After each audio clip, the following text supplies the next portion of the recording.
Hola à tous, bienvenue de nouveau sur ma chaîne. Dans l'épisode d'aujourd'hui, nous plongerons dans un sujet crucial qui a le potentiel d'impact significatif sur votre qualité de vie. Nous examinerons minutieusement 7 habitudes et conditions qui peuvent augmenter les niveaux d'acide urique, déclenchant ainsi des crises de goutte. Mais avant d'explorer ces 16 aspects, il est essentiel de comprendre ce qu'est la goutte. Il s'agit d'une forme d'arthrite résultant d'un excès d'acide urique dans le sang. L'accumulation de cet acide peut conduire à la formation de cristaux dans les articulations, déclenchant une douleur intense et une inflammation. Imaginez vous réveiller au milieu de la nuit avec le gros orteil en feu, enflé et tellement sensible que même le poids d'un drap semble insupportable.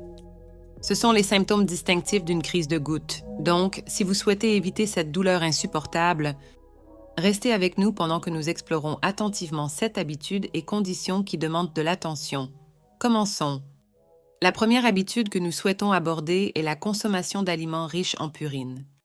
Ces substances sont métabolisées en acide urique et une consommation excessive peut surcharger l'organisme, déclenchant potentiellement des crises douloureuses de goutte. Les aliments remarquables dans cette catégorie comprennent la viande rouge, les fruits de mer, la bière et certains légumes spécifiques. Il est recommandé d'adopter une approche proactive pour prévenir ou réduire l'incidence des crises de goutte en limitant ou évitant ces aliments au profit d'options à faible teneur en purine. Inclure dans votre alimentation des fruits, des légumes, des céréales complètes et des produits laitiers à faible teneur en matière grasse peut contribuer de manière significative à la réduction des niveaux de purine et, par conséquent, des risques associés à la goutte.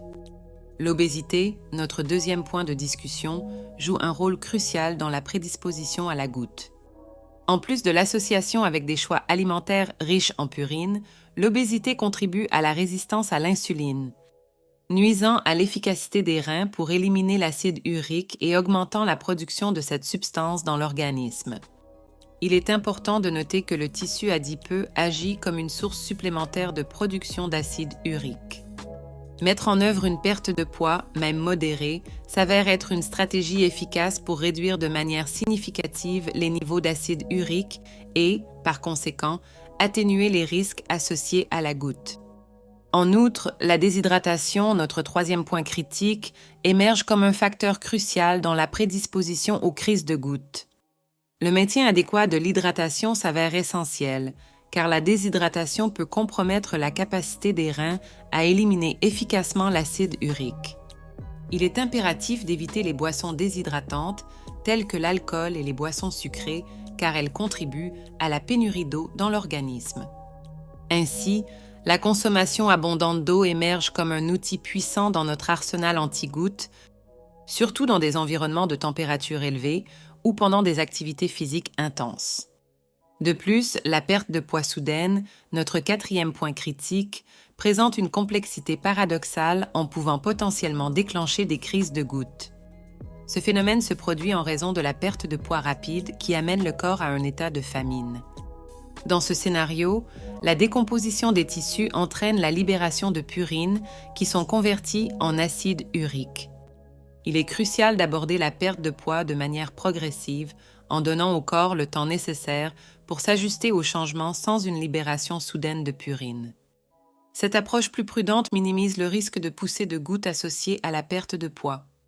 De plus, il est essentiel de reconnaître que diverses conditions médicales, mettant l'accent sur le cinquième point, peuvent significativement augmenter le risque de goutte. L'hypertension, le diabète, le syndrome métabolique et d'autres conditions de santé ont le potentiel d'impact sur les niveaux d'acide urique dans l'organisme. Le contrôle efficace de ces conditions devient une mesure cruciale pour minimiser significativement le risque de crise de goutte. En gérant de manière proactive ces facteurs de santé interconnectés, il est possible de mettre en œuvre des stratégies préventives plus globales contre la goutte. Notre sixième point aborde l'impact de certains médicaments sur le risque de goutte. Les diurétiques, souvent prescrits pour traiter l'hypertension et les maladies cardiaques, peuvent réduire l'excrétion d'acide urique par les reins, augmentant ainsi la probabilité d'accumulation dans l'organisme. De plus, les médicaments immunosuppresseurs utilisés pour prévenir le rejet d'organes transplantés et même l'aspirine à faible dose peuvent interférer avec la capacité rénale à éliminer l'acide urique. Il est impératif de discuter ouvertement des préoccupations liées à la goutte avec le médecin, permettant des ajustements nécessaires dans le régime de médication pour minimiser les risques associés. Le 7e point se concentre sur l'impact du stress et du traumatisme sur le développement des crises de goutte.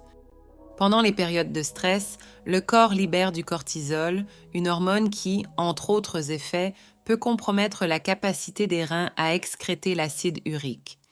Gérer le stress à travers des pratiques telles que la méditation, la respiration profonde et le yoga peut être une stratégie efficace pour réduire le risque de crise de goutte, offrant une approche holistique pour la prévention de cette condition.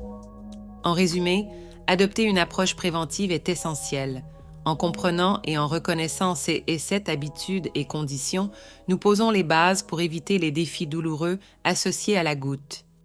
Cette prise de conscience offre un avantage crucial pour la promotion de la santé et du bien-être, permettant aux individus de prendre des mesures proactives pour prévenir les complications liées à la goutte. J'espère que vous avez apprécié cette vidéo. Laissez votre pouce bleu, abonnez-vous à la chaîne et à la prochaine vidéo.